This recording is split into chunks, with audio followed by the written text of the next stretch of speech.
Welcome everybody to another episode of the Hatten Health Podcast. This is episode 5. I am Kari. And I'm Abby. And we are Hatten Health, where we are here to focus on family, health, growth, and empowerment. So let's make it happen. Together. Cheers. As always, start with the cheers. Cheers to us and cheers to our viewer, and cheers to our very special guest that we have on the podcast today. He is a superfood consultant. He is an amazing farmer, along with his wife, which we are introduced both names in a minute. They grow potatoes, they grow onions, and among other things that he would like to probably discuss, he is big in the agriculture field. He's big in the superfoods industry. He's here to talk a lot about everything that entails as far as the vegetables, crops, farm to table, the food industry, his part in it, his role, his history, and their experience in that.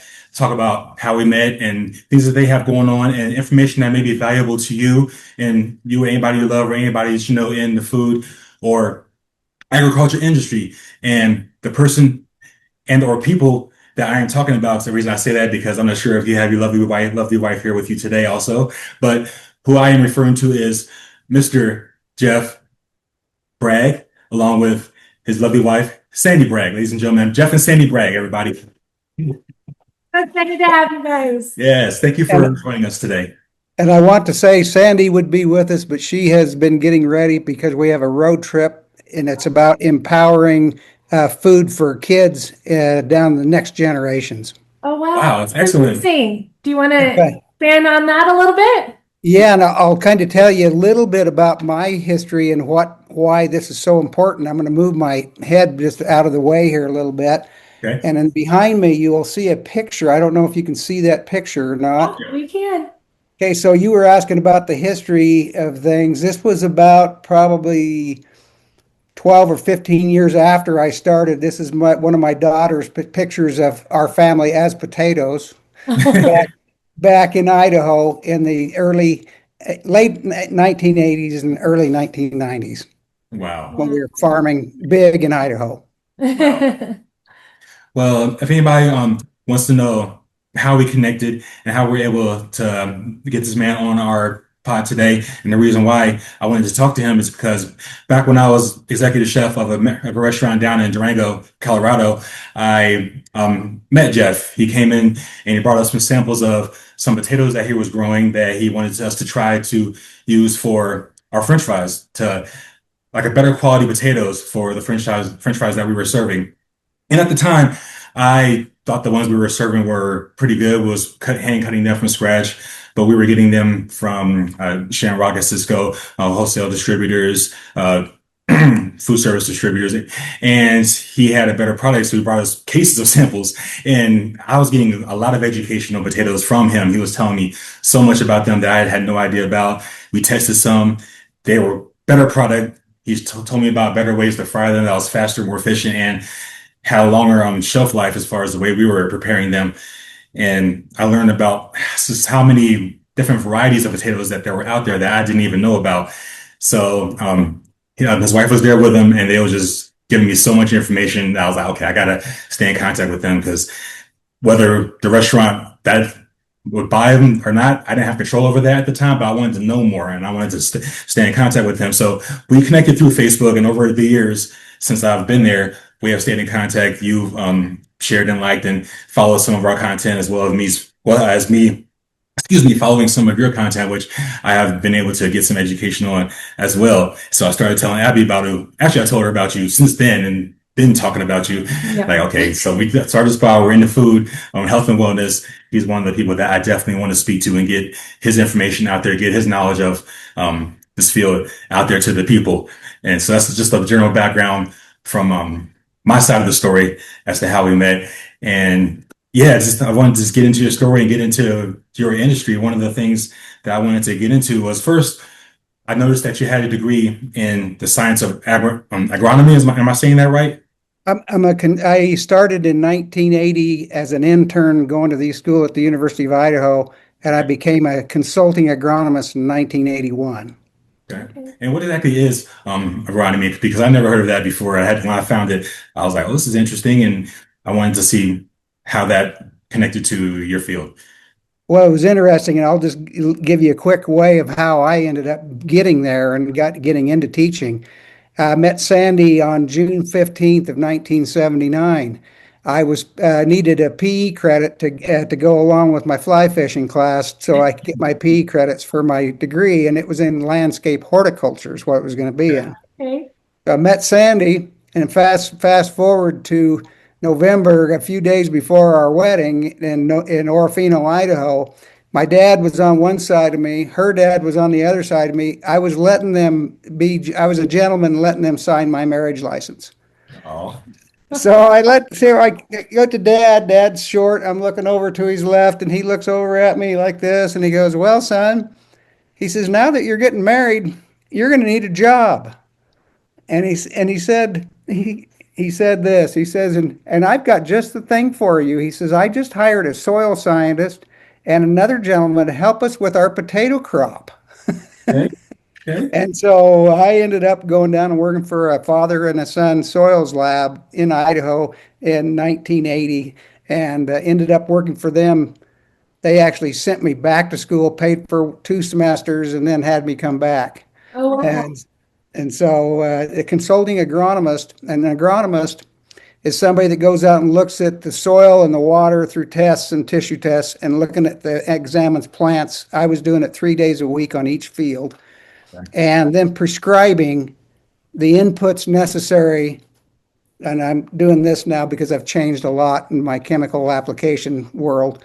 And then I was involved in helping product development of chemicals to go onto fields. Okay. Okay. So consulting agronomy at that time, it was really new, and this was 1980, 81. It was so new that I've had a cell phone since 1981. Wow. And the reason why is because my boss, the younger boss, told me, he says, we're getting our insurance for this agronomy program through Lloyd's of London. There was so few of us that it was such a beginning field that anything we said could have been held liable against us. And so he taught me, he says, you cannot make a mistake. We can't do anything wrong. We're insured by Lloyd's of London. You've got a phone because I want you to use it. I want you to use it to talk to your farmers whenever you need it. And so, yeah, my kids sat on a big box in the back of the pickup when they were babies. Yeah. Oh. So why have I heard that name, Lords of London, before? Do they insure more than just businesses? Are They like insured very high level businesses of kind of scary on enterprises at the That's time. what I thought. 'Cause I've heard that name on a few videos of different things before. I was wondering, like, this is a gigantic company. What are they about? I didn't know that they did they. I think you had one of those cell phones that were like a big block connected to the cord with a suitcase or something, right? Like the case back in the Oh, 80s. that was the second phone. Okay. The first phone was a regular big phone, like a pay phone, hooked to your Okay. dash. Right. That's before my time. I was born in 81, so I seen the Yeah, months after this that. was it. Yeah, in 81, it was just perfect. You ended up getting the box phone. Mm. And then the bag phone came along, I remember the back phone. and then it I just got a kept back phone, going. yeah. And now it is, and I wasn't ever, I had mobile phones, but to be honest with you, when I ended up working for a Pillsbury company at the end of my big executive career, I can tell you that I had to have my people in Alberta to make sure that they were doing the right thing and we were getting all the right things again. Yeah. Along came our partners in Alberta, Canada, that told me I needed a BlackBerry so I could type. Mhm. And this is before the iPhones, and they Right. said, Yeah. you need to type your reports, and because if we lose you, we're going to lose our program. Yeah. That's how big agronomy was to them. And in my agronomy career, I will tell you this, it also propelled me back in the early 80s to become a person that helped introduce worker safety laws because of that agronomy career. The prescribing of chemicals to crops. Right. That's a huge, huge liability and safety issue, I'm sure. Oh, Abby, it was, so I was working, and so the first year, the first soil samples in potatoes that I took, actually as the intern in 1980, I was poisoned unknowingly at that point. Mm. Mhm. The product was called 4-8 or Thimet. and they put it on with the seed potatoes as they were being planted. It was a black like substance that was kind of like dusty coal that Mm. made into a flour. And it was a black flour, and they put it into the potatoes down with the seed as it went in the ground as they planted. The half-life of it to be not poisonous was 55 days. Wow. And back then they didn't have the baby potato market because they would have been poisonous actually at that point because they would have been small. Hmm. And so I was poisoned, and the poison went up into the plant, into the leaves, and then it turned around and went back through the xylem and phloem of the plant into the tubers. So anything that ate above the ground on it would die, and anything below the ground on it would die. Oh my goodness. And so the thing about this treatment on seed is it's on field corn, it's on beans, it's on peas, it's on everything. And it's still being used today. And the reason they put it on like onion seed and things like that is because that way if a mouse won't eat it, it'll die before it goes on to the next one. Hmm. Oh, But then you know what eats it is the coyote, and then what eats the coyote is the eagle. mhm. And so there's a lot of birds that have been taken out by this product. I was getting headaches really rampantly in 1980, 81, so I went to my first doctor's appointment on it and asked him what was happening, and I told him my field, and the first thing he asked me was, he goes, well, I got it. He says, you've got organophosphate poisoning, and that's what Thimet was. And I go, oh, okay. But knowing, the chemical, you got to trust these people. You can't not trust Union Carbide and DuPont and these people. So anyway, I said, well, okay, so when will it be out of my system? He says, well, when you die, it'll be gone. So I go, excuse me? That's rough to hear. He says, well, it goes down in your fat cells and it lives there. And so it's had a important part of my life. I kept prescribing it for, Mhm. and I don't know if you'd ever heard of the explosion in India called Bhopal, India. I haven't. Mm-mm. Bhopaul. It's been told as the worst environmental accident in the world, even worse than Chernobyl. Wow. Yeah, I heard about Chernobyl. It killed several million and a half or so people. They give you a lower number, but the real number is in the millions. It was in Bhopal Union Carbide. It had an explosion of the plant, and it has never they never paid for it, and it's widely. What else happened in India, though, to be along with it, is when American agriculture went in these big companies to also take over and colonize places like India or China, even. Hmm. Then they go over there. The farmers then get pushed aside, the little farmers. And the farmers over there were being pushed aside, and they'd never seen big business like this. So they were using the Thimet as a way to commit suicide because a 16th of a teaspoon would kill you. Wow. Wow. And so this was going on in 1984. I was prescribing this stuff, and then my doctor tells me all this. So I go out to the spring and look at the next year's potato crop, like in 1982 or 83 in eastern Idaho. And I'm watching the winds up, and my hired man goes up and goes into the box where they have the black charcoal stuff, and he reaches in it with his bare hands after taking a soil sample. He's got moisture on it. I go, get that off of you. So he shook it off, and then he washed his hand off, and I go, that's poison. And then I looked over, and the Hispanic workers were on the back of the planter, and they were wiping the dust off with jersey gloves, cotton gloves, which was absorbing it, and then they're sweating. And so I got a little upset. I left and I drove 200 miles to Boise, Idaho to the state. And I said, we got to do something. We got a problem here. So I helped introduce worker safety laws at that point. Wow. Wow. That's major. That's amazing. Yeah. So back to the poison. So is there anything that you've done to get it out of your system? Well, after I met Kari in Durango in 2020 and whatnot, we had potatoes in these potato storages and old storages that were organic, quote unquote. Hadn't had anything in them for 4 years that were conventional. Mhm. They had a moisture issue in the storage where it was evaporative coolings. That's how you control the temperature in the coolers. Mhm. So they had a fresh air. They shut the fresh air off, which created a lack of fresh air movement, and it caused a rainfall event. And so the storages are curved because of the temperature storage. Yeah. Mhm. All of the moisture from all that soil that had fell off 25 years of potatoes went up on the ceiling and then came down back through the potatoes where we were working on them. I was working on them with my hands. And then I had a rash on the inside of my leg. Mhm. It went to a rash that covered 85% of my body. This was in 2021. Mhm. So I was living with Sandy and I were living in a place called the Casablanca Inn in Farmington, New Mexico. It was a bed and breakfast. And one of the traveling nurses that was there because of COVID I showed him my arm. He was living next door, and I said, "You don't know what this is." And he looked right at me and he says, "That's organophosphate poisoning, point blank." And so I went, "Really? Okay." And then that made sense that I would have got it by touching it and all of the stuff. I ended up getting a hold of Beyond Pesticides in Washington, D.C., just to find a doctor in New Mexico that I could actually go and actually talk to Mhm. because they do not turn in pesticide poisoning in rural communities to the poison centers.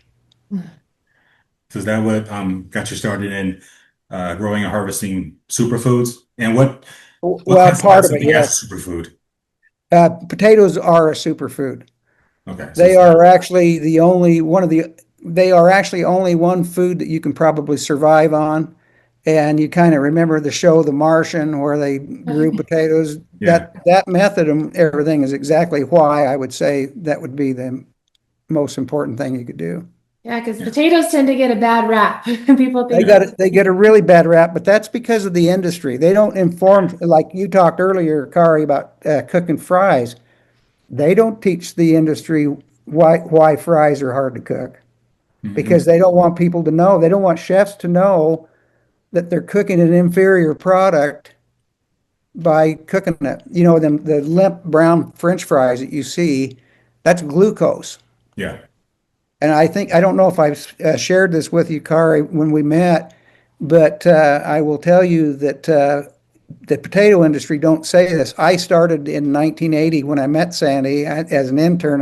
That was when I took my first potato science class Mhm. at Washington State University was the fall of 1980. Hmm. And so I was a French fry developer basically, but they don't tell you what happens with these russets and that when they get chilled. Now, when the grower and they harvest it, like in Farmington, we were harvesting in temperatures along 45 degrees.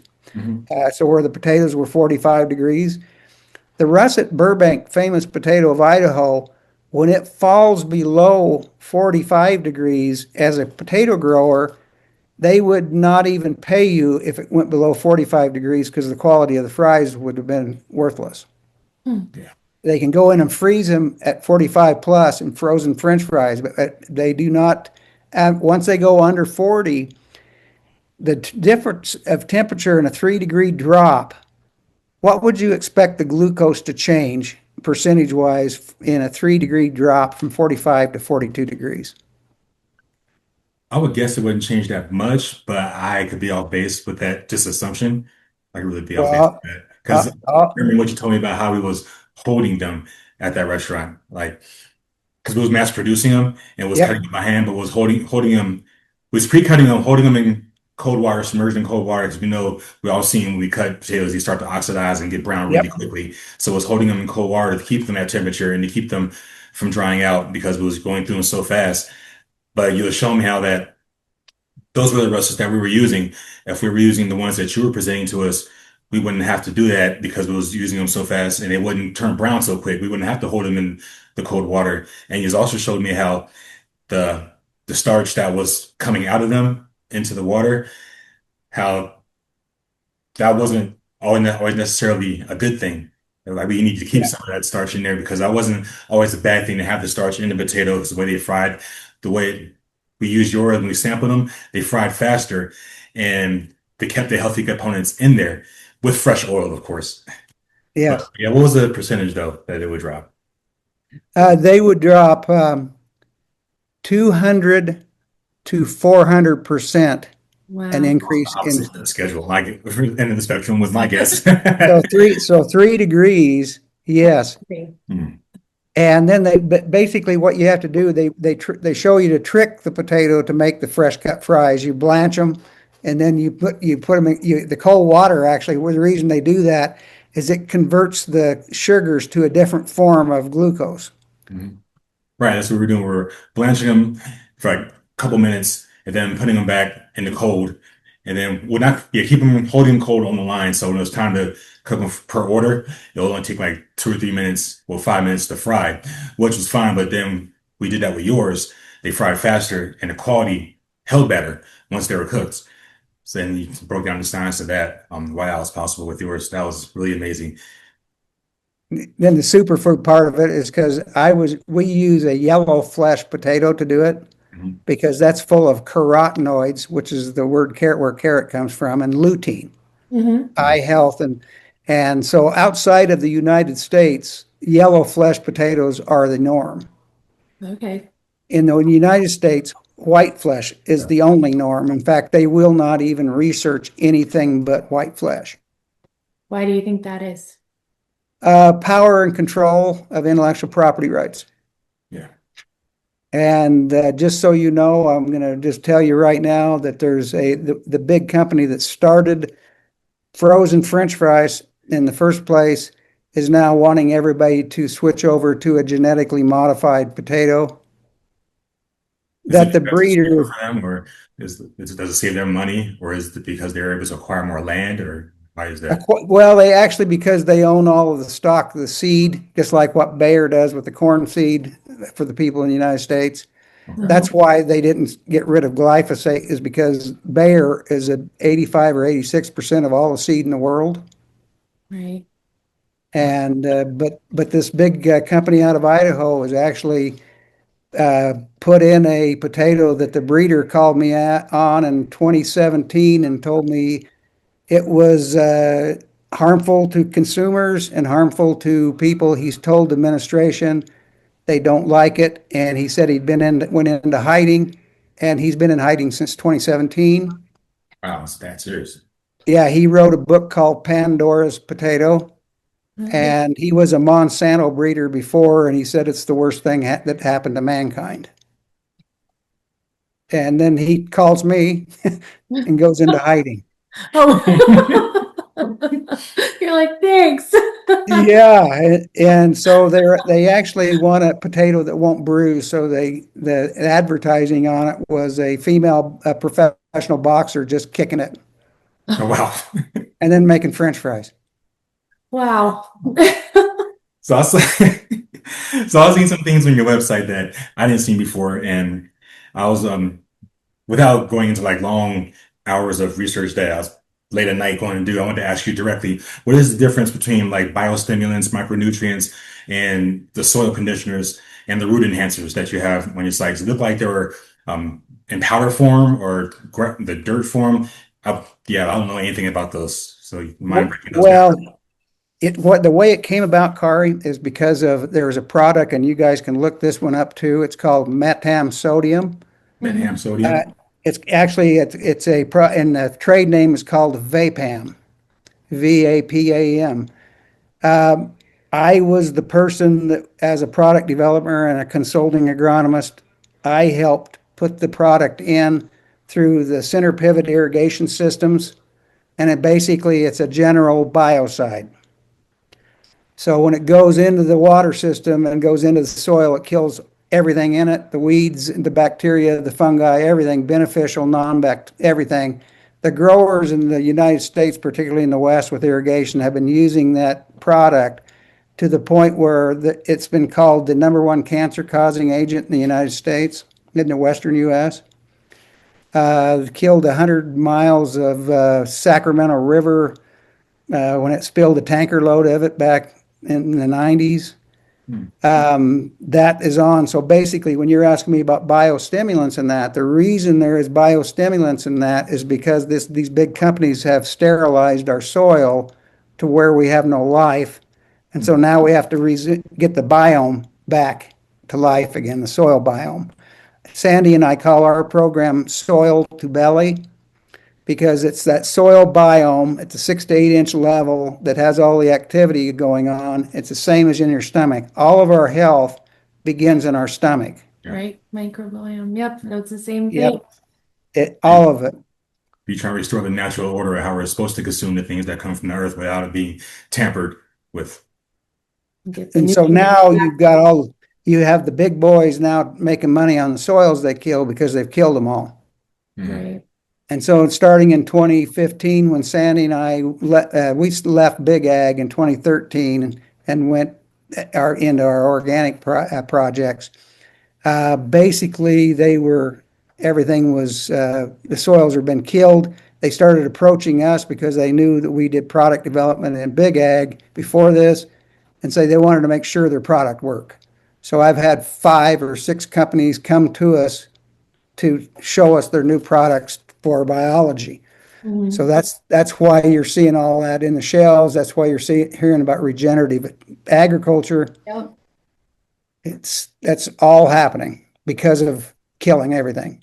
Right. People are starting to become smart about it and realize Yeah. all of that caused so much detriment to our country, to our nation. And so that's good that people like you and other people are starting to do regenerative farming, and Yeah. appreciate Oh, all your hard work in doing that and being willing to fight for that. Yeah, because well, it's because of nice people like you. The reason I follow you guys is because you're the model family. You know, I I don't love it. I know know. thanks for the compliment, but You get pretty good. You guys are doing our good. best.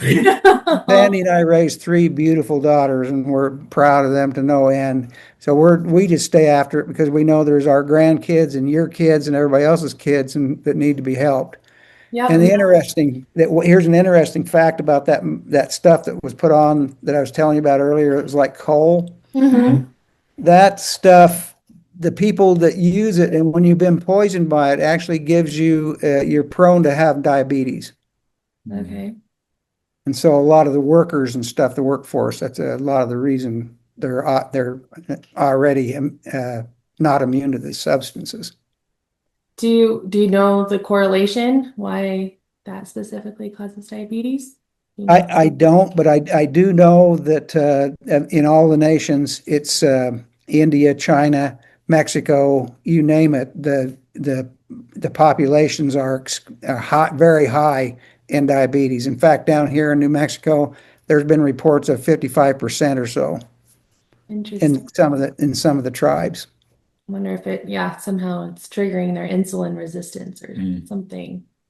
Right, and then you think about the long march and what they were basically given to eat. Right. I've been told by the Dene that their sheep wasn't their thing. They just had to have them because that's what they had in the military and gave them. So that's how they got along, and they really weren't into eating like white flour. Hmm. In fact, the flour is probably, and that's one of the things I teach in a superfood is never eat white flour and never eat anything but organic flour. Because our grain is absolutely worthless the way it is right now. Can you go into a little more detail about that? Well, basically, yeah, and this is a good show for you guys. Have you watched the show Flower Power? I haven't. No. Is that on F the TV F or streaming yeah, service? it's on one of the streaming platforms. Okay. Flower Power, FLOUR, and you read it, and it'll tell you about the fascination. It's the same fascination as having just the white potatoes. Hmm. Mhm. It's the same fascination as the bread makers out of Minnesota go into Europe to globalize white flour. But basically, they're killing all of the parts of the kernel that actually have all the health and nutrients in it. Is Right. it because it's bleached? Bleached, Yep. and it's stripped from Yeah. everything that has that actual nutrients part. Yeah. 'Cause And this is yeah, what that's what we people, get in our stores. yeah, Fortified, which is what a you had fortified. vitamins and minerals to begin with, but Yeah. then it got stripped of it and then fortified. That movie will show you that these people did it to get power and control over the food chain, and it shows how they develop co-ops to actually take over things. And that's actually how the potato industry got taken over, is by cooperatives. Wow. Yeah, the information is out there, and a lot of people now, like you just mentioned, a lot of people are getting smartened up to everything. They're doing the digging, doing the research, whereas before it wasn't that, or it wasn't as readily as available as it is now with the internet and everything. And there's a lot of people out there that don't like that because they're making money off the ignorance of all of us that don't do the research or aren't willing to do the research. And luckily, we have people like y'all who are doing a lot of the research, doing a lot of the work, the groundwork, literally, to bring it all to people and to spread the message. So we appreciate the work that you're doing. And Thank told you. you about it. I think it was probably a year ago now, that one of my life goals is to have a grain mill, kitchen grain mill, so we can start grinding our own flour, purchasing wheat Well, berries, and we're fresh We flour. want to help you with that, Abby. We actually we get so excited because there's people that know they want to teach. I want to help people get that, and so I want to teach them how to grow just enough of the different kinds of grains, ancient type grains, that they can fill a 5 gallon porcelain thing for a store. So then somebody can come in and get their own wheat that they want, the color, the type, and Mhm. everything else. And there's a place in there. I saw it in Paonia where they had hundreds of these barrels full of organic seed, and Uh-huh. people went in and they could get their flour, or what, not the flour, but they get the raw material. That's awesome. Wow. Well, is there anything else that you want to ask or anything we want to inquire about before we move on to the rest of our days? Because yeah, there's a lot of things I can probably ask you about or have you go on for hours about your industry, your field, and your research. Um, but yeah, if you want to thank you for your time. We appreciate everything, your time, with taking some time out to talk to us and everything that you've shared with us so far. Is there anything else that you want to leave with the people to know, or you want to drop your information? I know you have a website for your company. I know you do coaching, I mean, consulting. If you want to talk about Yep. that, I'm yes. on. I'm a platform, and I'm on a platform, and it's LinkedIn is my professional platform. It shows everything that I've done, and I keep it on there just because I want facts to go out into the world. We'll make sure Everything to share that potatoes link. is, Absolutely. We'll share. yes, it's Jeff Bragg. Okay, we'll share. Just Jeff Bragg on Facebook. We're everything potatoes, and we don't blog a lot, but because we're out in the field a lot. But I will tell you that what my line of work has actually been fairly scary after I left Green Giant. Hmm. They really did not like the knowledge of the potato industry that I took out. When I started with two potatoes that they had started with as their specialty potatoes. Mhm. And believe this or not, I actually saw them before I ever went to work for them in the middle of Siberia on a USAID trip for Land O'Lakes Company out of Minnesota. Oh, okay. Okay. And so the first year I went over in a summer trip, met this guy, and then the interpreter was from Siberia, but she schooled in Minnesota. After I left the second trip over there, 4 or 5 years later, a processing company from Minnesota went in and set up a potato industry in Russia. But yeah, I had seen the potatoes before that I was going to work with a year before they called, and I interviewed in Siberia the following year when they were looking for, the headhunter was looking for somebody in potatoes. Wow. And it was a USAID trip the second time that they called, and I interviewed my first interview. Wow.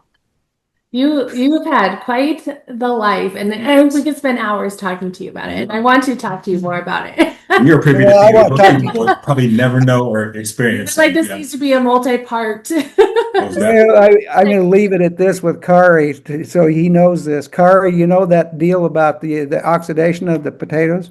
Yeah. Sandy and I took about 10 different kinds of French fry types of all different colors, and to her class reunion, her 45th class reunion here a few years ago. We cut all the fries and hand cut them and put them into trays, like two by four trays. I cut them all and then rinsed them to get all the excess starch out. They did not oxidize or change color from temperatures of 58 to 74 degrees for 2 days. Two Oh, days. wow.